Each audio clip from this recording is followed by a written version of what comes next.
The challenge often for exporters is figuring out where the customers for their product hang out. Where are they? How do you find them? How do you sell to them? How do you reach them? My name is Becky Lloyd, and I'm a beachheads advisor for NZTE. Figuring out what your channel strategy is really important when you go into a new market.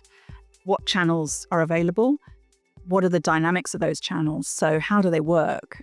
How much do they cost you? How much commission do you need to pay? How much do you need to support the channel through marketing support and so on? It can be really helpful to look at what your competitors are doing. You might be able to create a bit of competitive advantage by choosing different ways to sell that will make you stand out from the crowd.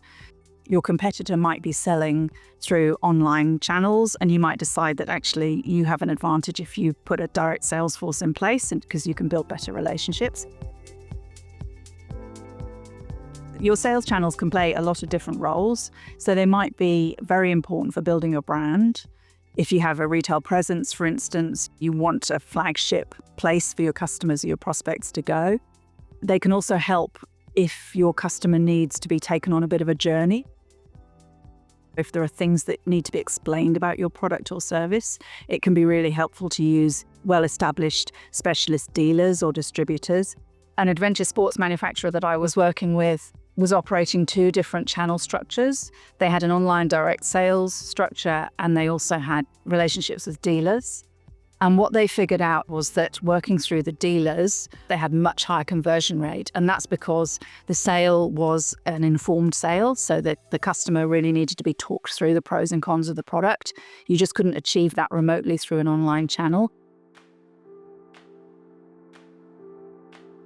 One pitfall when you're thinking about your channel strategy is to try to use every channel.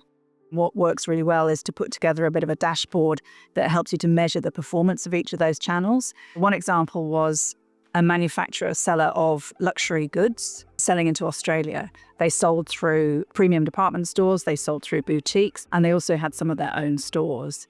But they didn't really know which was working, which wasn't working. There are a lot of strings attached when you sell through boutiques or large retailers. You have to meet certain targets, you have to pay a certain amount of money. So what we did was we said, well, let's start gathering some data of what sales you're achieving through these different channels and what profit you're making from them, because each channel can have really different profitability dynamics, and you can track progress and performance over time. It's a very dynamic process, and really having measurement and data in place is really helpful to enable you to make good decisions.